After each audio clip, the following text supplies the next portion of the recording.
Bonjour à tous et bienvenue dans cette nouvelle vidéo de Mask Drop. Il y a quelques mois, l'un de nos abonnés nous a envoyé une histoire hors norme.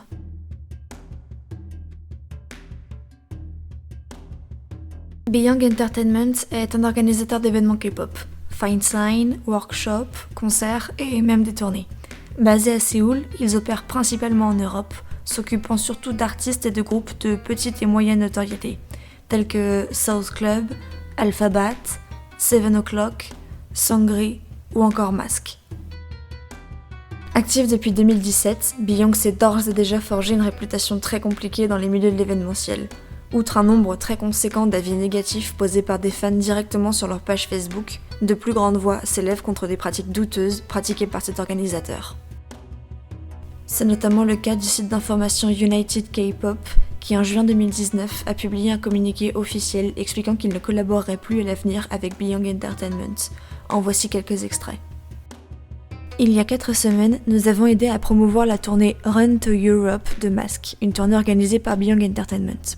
Nous nous sommes portés garants de la méthode de vente des billets de la compagnie, étant donné qu'il y avait eu des spéculations sur leur légitimité avant la tournée de 7 O'Clock. Nous regrettons d'avoir cautionné un aspect quelconque de Beyond Entertainment et à partir d'aujourd'hui, nous ne ferons plus la promotion de leurs événements sans préciser que nous ne pouvons pas croire que les événements sont légitimes. Beyond Entertainment maintient actuellement un silence radio. Les fans, les artistes et même les salles méritent mieux. Les artistes méritent de savoir que leurs salles de concert sont pleines et prêtes à les accueillir. Les salles ne méritent pas d'être blâmées pour les erreurs des organisateurs. Les fans méritent de savoir qu'ils arriveront à la salle réservée et qu'un concert aura lieu. Et que, si pour des raisons imprévues le spectacle doit être annulé, ils peuvent obtenir un remboursement rapide et facile. Vous trouverez le communiqué en description expliquant les détails du boycott. Cet incident s'inscrit dans le passage de Mask à Londres pour leur tournée mondiale. 2 jours plus tard, ils performaient à Paris. Mais là encore, tout ne s'est pas passé comme prévu pour le groupe, toujours sous le joug de Beyond Entertainment. Mask Drop a décidé de laisser la parole à ceux qui ont vécu l'événement. Bonjour, je suis Julie, je suis la créatrice et l'admin de Mask France. Et vous avez peut-être vu passer mon communiqué qui concernait le concert de Mask à Paris, le 29 juin 2019, que je vous conseille de lire et qui sera bien plus complet que ce que je vais dire aujourd'hui. Et je tiens à remercier l'équipe de Mask Drop qui me permet de parler de cet événement. La tournée de Mask a été annoncée en plusieurs étapes. Il y a d'abord eu le choix des villes, le 26 avril 2019. Les fans devaient voter entre plusieurs villes en Europe, dont Paris. Et c'était plus des villes d'Europe de l'Est. Il n'y avait pas Madrid, il n'y avait pas Lisbonne, il n'y avait pas des villes du Sud. Le 3 mai, nous avons eu les dates et les villes de la tournée. Paris a été une des villes les plus demandées, voire la plus demandée en fait. Et pourtant, nous n'avons eu qu'un seul événement, un concert, alors que d'autres villes qui étaient beaucoup moins demandées ont eu le droit à un concert et à un cours de danse fait par les membres de Mask. Le 10 mai, nous avons eu l'affiche officielle, les salles ont été annoncées.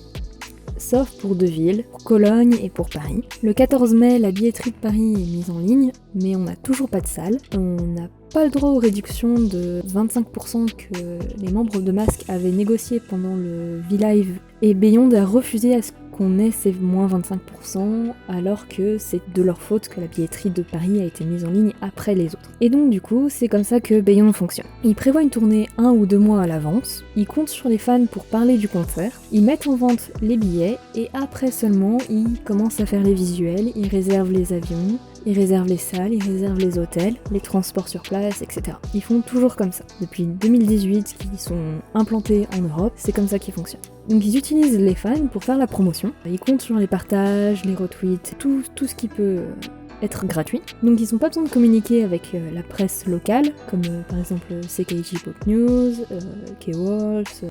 Ils n'ont pas de publications sponsorisées, donc ils dépensent très peu d'argent pour ça. Et partout où ils peuvent économiser, ils le feront. Et j'ai 3 exemples concrets de ce qui s'est passé avec Beyond.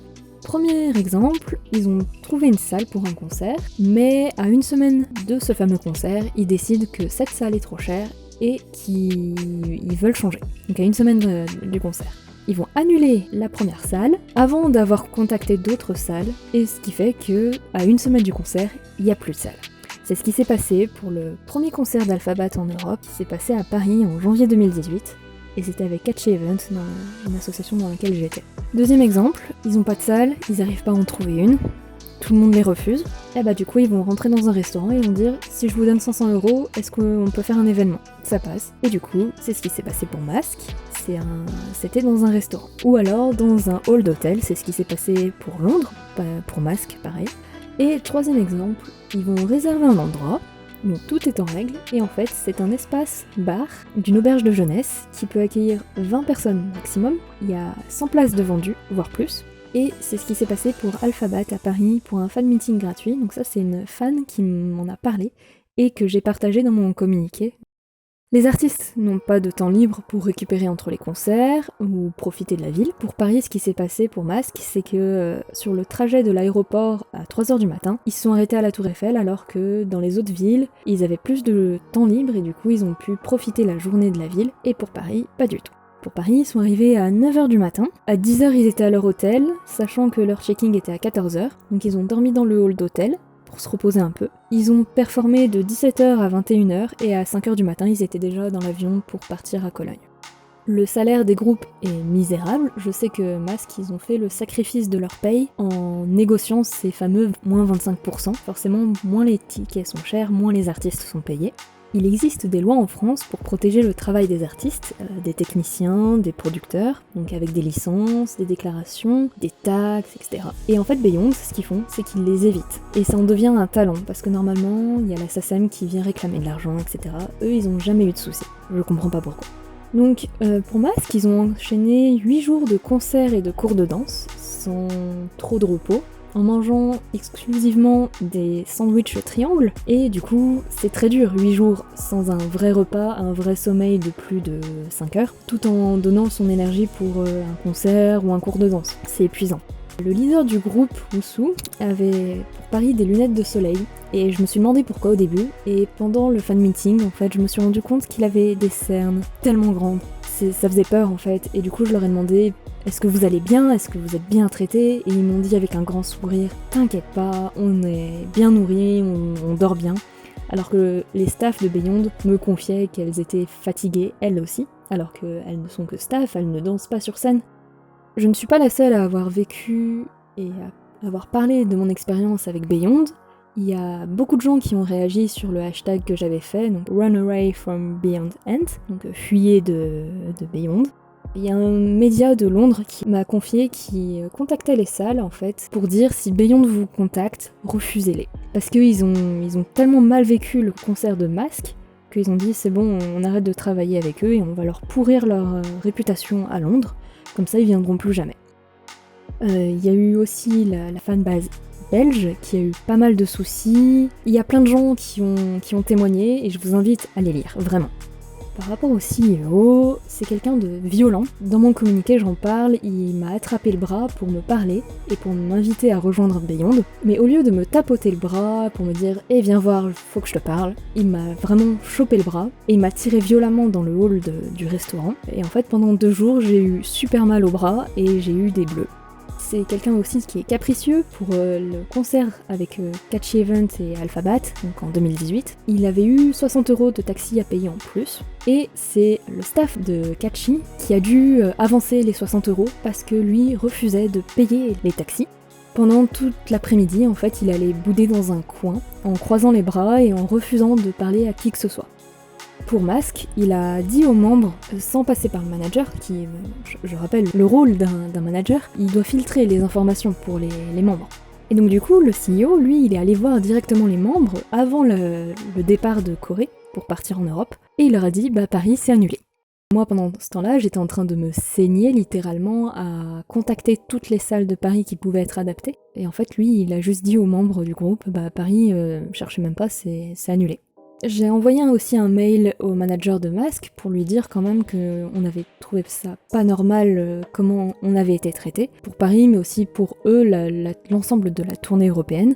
Et il m'avait dit qu'il n'était pas du tout satisfait de cette tournée et il regrettait d'être venu en fait avec Beyond.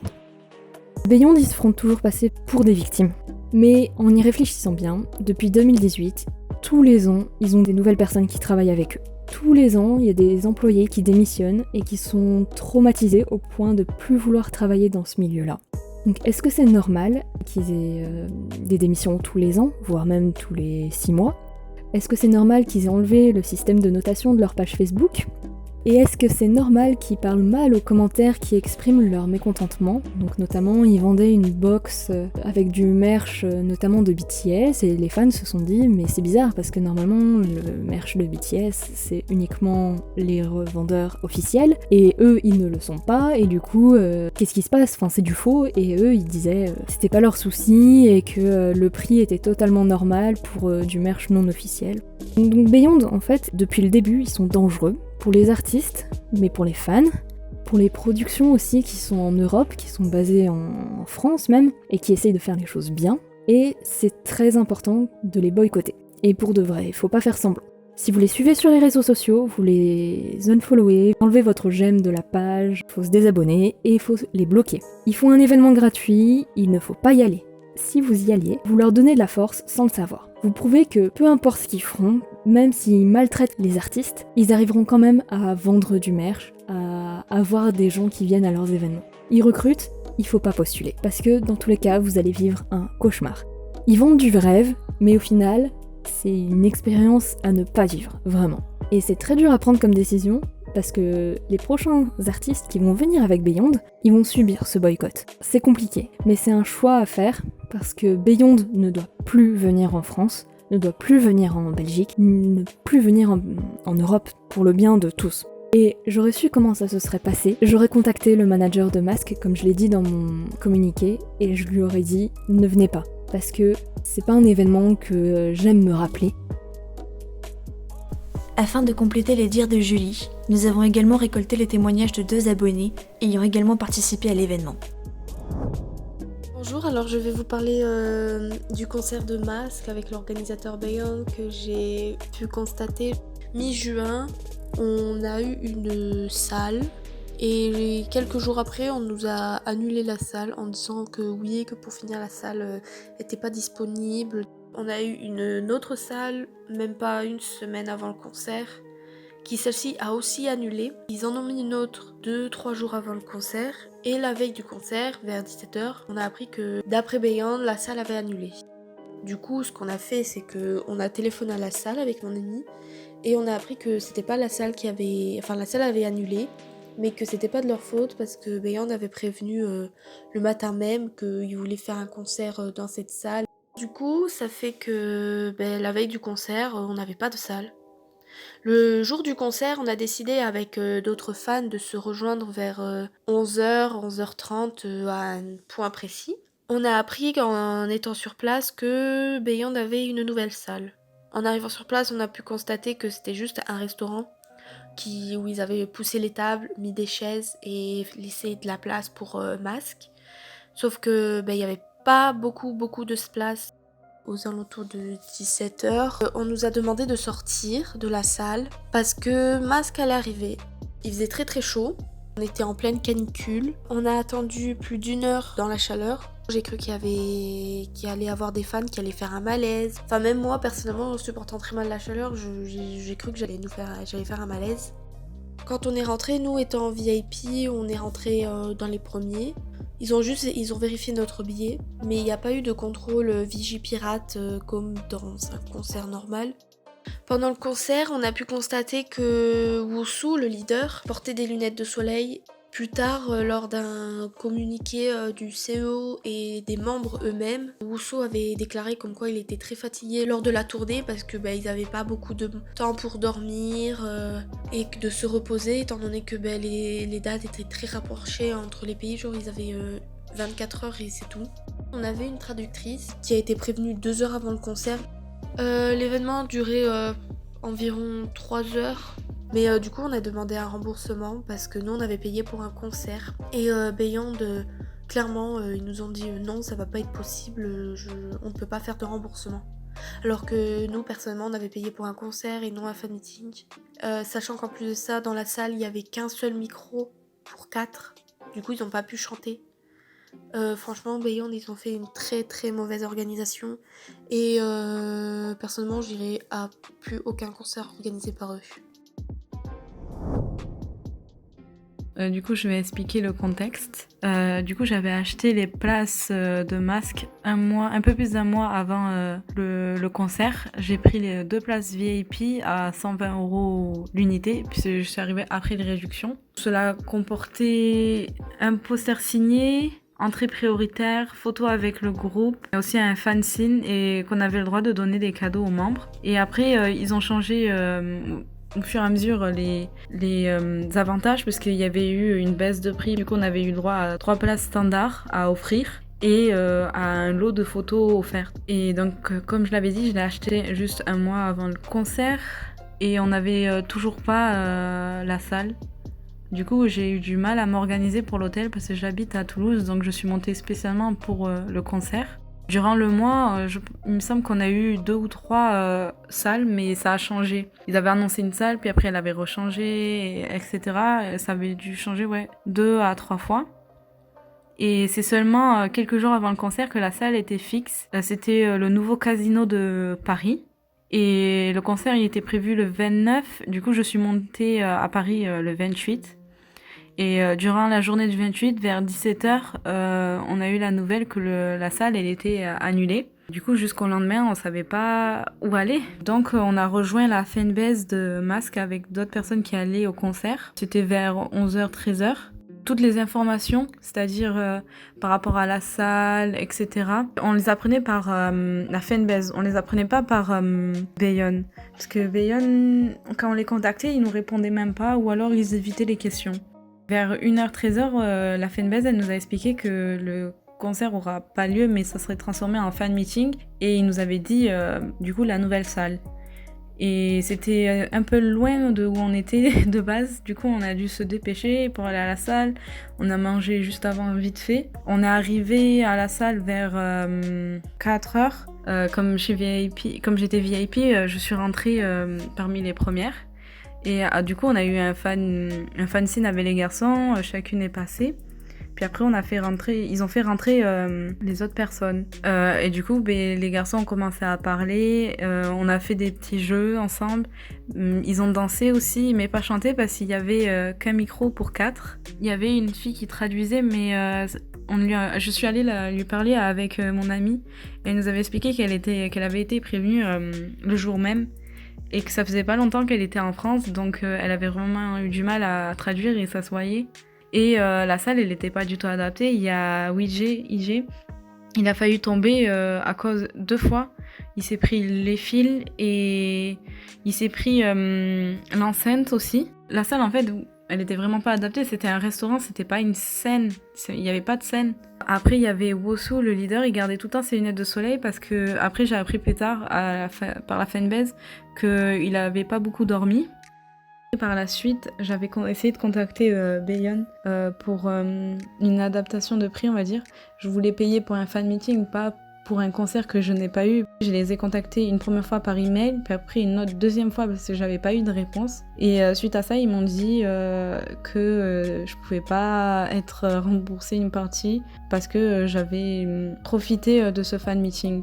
Il n'y a pas eu de suite à ça après. Les garçons, ils arrêtaient pas de s'excuser par rapport aux problèmes qu'il y a eu, etc. Et ils nous remerciaient d'être venus. Bayonne, il s'est excusé qu'une seule fois, il me semble. Merci aux 2 abonnés qui ont accepté de participer à cette vidéo. Merci aussi à Julie pour son précieux témoignage. N'hésitez pas à suivre Mask France, fanbase officielle de Mask, et à découvrir ce très bon groupe. Nous prenons des risques en publiant cette vidéo, mais il nous a semblé important, même à notre petite échelle, de partager l'information, de ne plus soutenir des événements faits dans ce type de conditions et d'appeler à votre mobilisation.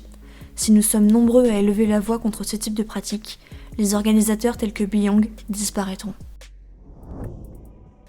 N'hésitez pas à liker et commenter si vous le souhaitez. Rejoignez également nos réseaux sociaux où nous sommes actifs quotidiennement. C'était Mask Drop.